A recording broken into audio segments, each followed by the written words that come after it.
Yep. Hey, it's Aaron from GameEnthus.com, and I'm checking out Roll For Adventure from Thames and Cosmos. I may be missing parts of the lore, but the basic premise of the game is you want to defeat the Master of Shadows. Once my camera zooms in, that'd be great. Or not.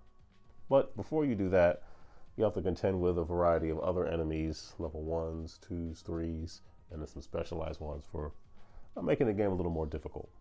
So some of the types of creatures you have to face, versions of them between the levels are, I have a bunch of level 1s here: vampire bats, sand devils, tree strikes, they irk me, white wolf, and another vampire bat, and then sand devils. Ooh. So a lot of these cards will all get shuffled together, creating a deck, and you put the Master of Shadow, I think, within the first part of the deck, or the second? Within the first part of the deck. So you'll see later on, but creatures can be defeated, but the Master of Shadows is one that will continue to come up.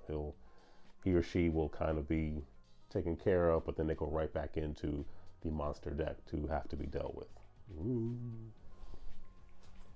So based on the kind of difficulty you would play with, you definitely want to put in all the ones, twos, and threes. And I guess when you're starting, you don't really put the special, the dragon, the phantom, or the giants in. But to create more difficulty, if you're getting really good at the game, or it's getting too easy, you want to incorporate maybe one of them, and then if you're really good, combinations of some of the special creatures in addition to these. There's kind of a lot of stuff in this box. I'm just going to get stuff set up so it's a little bit easier for me to explain and for you to see.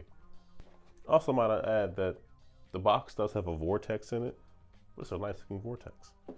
It also references the main zones. You have the forest, the fortress, the desert, and then the ice cave.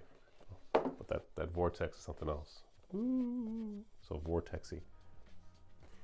So the parts of the game board are quadrants, and I've only really played with the A side so far, but they are double-sided, and you can mix and match.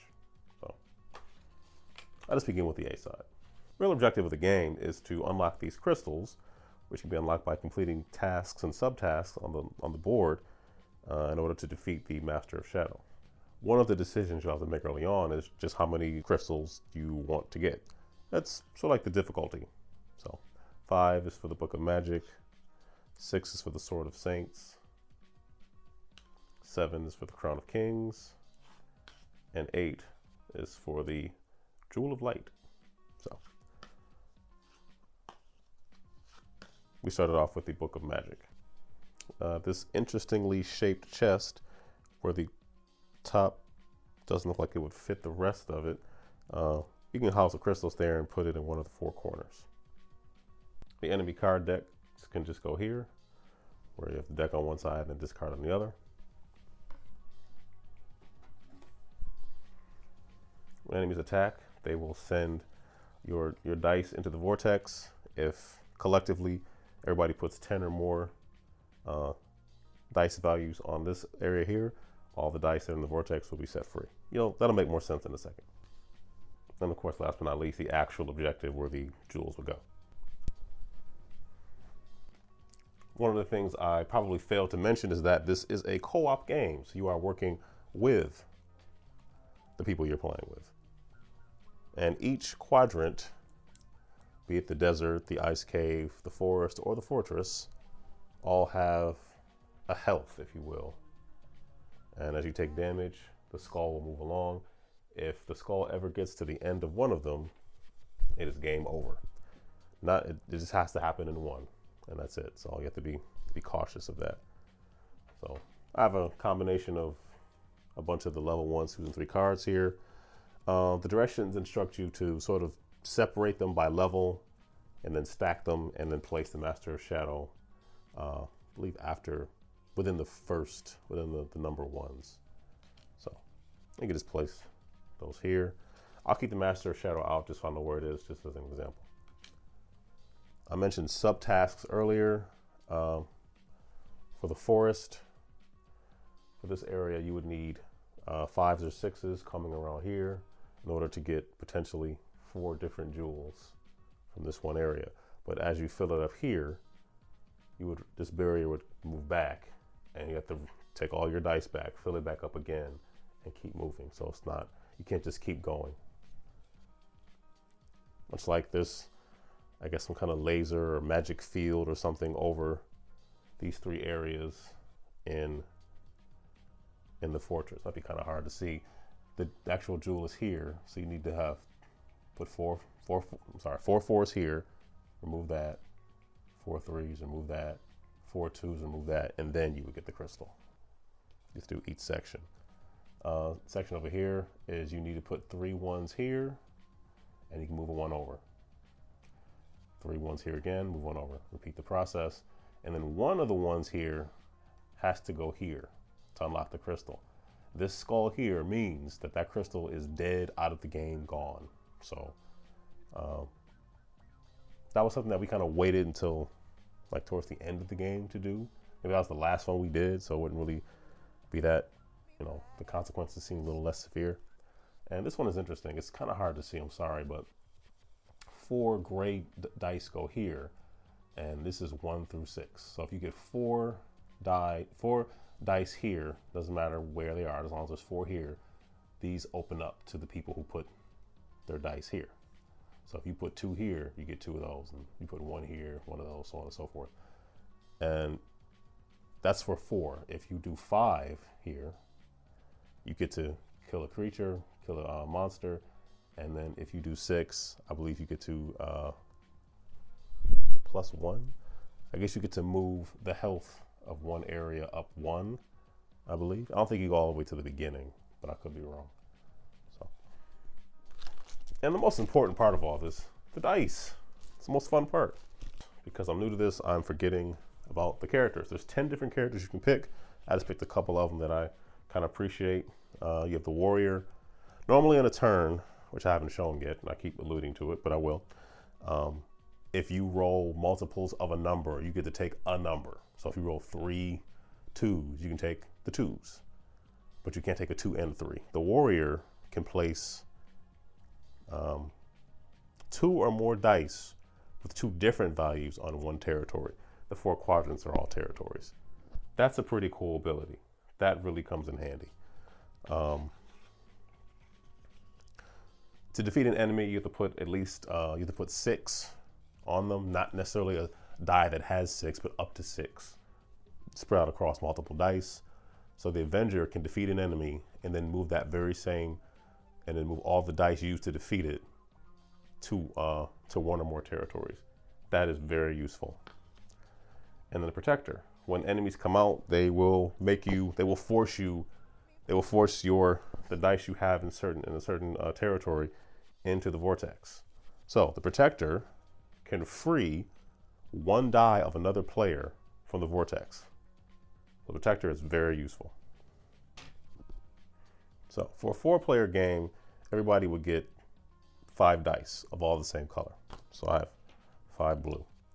If you have less than 4 players, then every player would get an additional ally dice. So if you have 3 players, each player would get 6 dice. You get 1 from another color.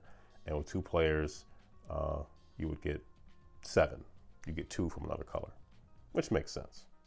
You can play the game solo too, which that's a thing if you wish to. There's some variants out there that let you do that. So our turn basically goes is you would roll. So let's see, I got 3 6s, a 1 and a 4. So you would roll, and like I said, it is cooperative. So you'd be working with other people to sort of min-max and figure out, prioritize what you should be doing in order to try to win the game. So I guess with 3 6s, I would probably go to the forest and start placing those there. Because that would just make sense to me. So after you place all of an individual number, be it one die or multiple dice, you would roll what's left over. So I have a 2 and a 4. I could put that 4 here, and then I'm gonna roll this, and that's another 6. Now the issue is I have no more dice. Like, all my dice are gone. So it's incumbent for the person who would follow me to try to complete something that I started. Because so if we completed this subtask, which means another 5 or a 6 here, we would get those dice back and we could resume trying to get other crystals here from this area here, which would make sense. After a player goes, you will then go to the enemy deck and you draw a card, and it is a vampire bat. And the color always indicates what territory it's going to attack. So the vampire bat is going to attack the fortress. And what a vampire bat would do, which is pretty bad, is get rid of a 2, a 3, and a 4. So a 2, a 3, and a 4.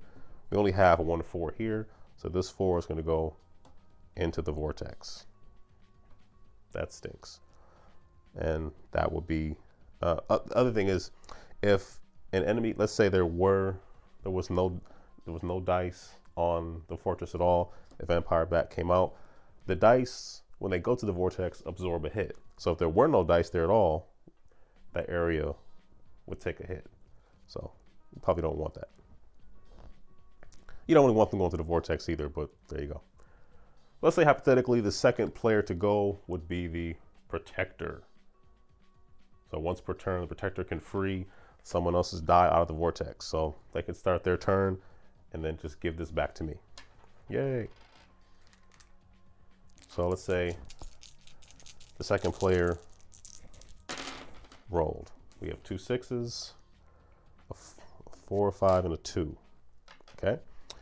Probably make the most sense to take these 2 6s and complete this right here, thus pushing this further down, and we also get 1 crystal.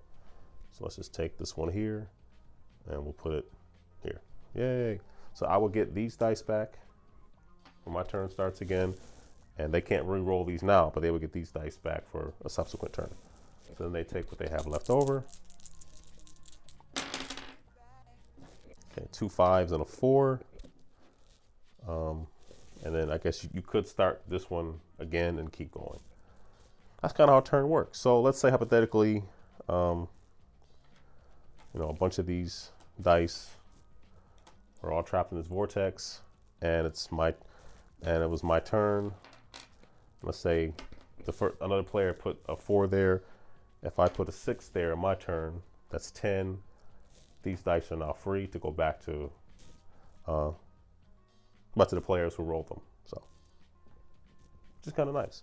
So I know I'm taking kind of a long time to explain all this, but that's sort of how the game works. And then it's basically a player goes, and then the monster cards go, and you alternate that way. So let's say that turn was over without having done all this stuff anyway. And then now the Sand Devil appears. And the Sand Devil will go to the desert, and because there's no die there, take a hit. So, as you can see, the Sand Devil, on the A sides, it removes one die, and then on the B level, it forces 1 to the vortex. On the B side, it forces 2 in. So that, in a nutshell, is how Roll for Adventure plays. And it scales pretty well. Like, the basic setup now is fairly simple. You're only getting 5 crystals. You're only getting 5 crystals. And 4 people, everybody gets 5 dice. But it can ramp up, like I showed you with the giants and the phantom. Oh, what I did not point out to you, almost forgot, is the Master of Shadows and some of the special enemies as well have a special die right here. So when this die rolls on this side, so let's say the Master of Shadows comes out, you roll, somebody has to roll for it. Nice if this would zoom in. Like, come on, help me out here. If you roll this side, all 4 territories take 1 damage. If you roll this side, just the forest, this side, just the desert, this side, just the ice cave, this side, just the fortress, and this side, nothing happens at all, which is kind of nice. So that's what happens when the Master of Shadows comes out. You also roll this dice for the phantoms and the giants. That can be kind of a nuisance, but yeah, so it ramps up well. And how the levels of the creatures works are, if a level 2 creature came out, it would force the lower level, these 2 level 1s, the Sand Devil and the Vampire Bat, to attack first. So like, I'm the boss, do what I say, I'm higher than you, and then it would attack.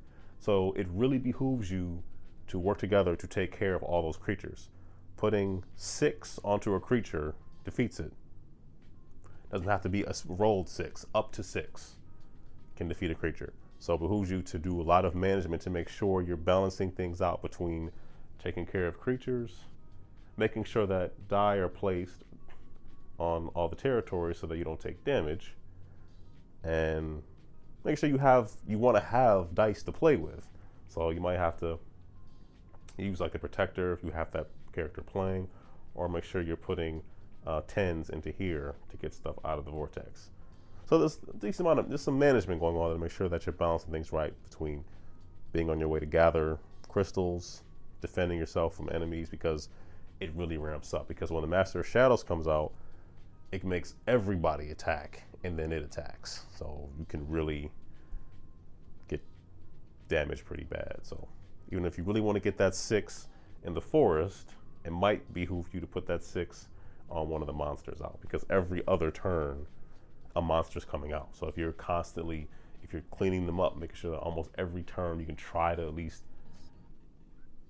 take one out, by the end of the game you'll be in much better shape. So, and that is the highlights of Roll for Adventure. I played with the kids, we really enjoyed it, and we're gonna amp the difficulty up a little bit. We're not even at the, we're just having the difficulty with just getting more jewels and crystals, not even really utilizing the phantoms and the giants and stuff yet, and the dragons. So yeah, but there's a lot in the box. That's a fun game. We really do enjoy it. I like co-op, so I like working with others, because they normally beat me anyway, so I may as well just, get them on the team. So that's Roll for Adventure. I really enjoyed it. You should probably check it out. So if you made it this far, thank you for watching. Leave a comment about Roll for Adventure or any other dice rolling game you want to discuss. I'm pretty sure I'll get back to you. If it's reasonable, I'm sure I'll get back to you. Check out more videos at GameEnthus.com. Check out the GameEnthus podcast. Click on some of these links and videos up here and watch those. Leave comments, give them a thumbs up, all that good stuff. Tell a friend, send a letter. I'm just rambling. You made it this far. Thank you once again for watching. Take care and be blessed.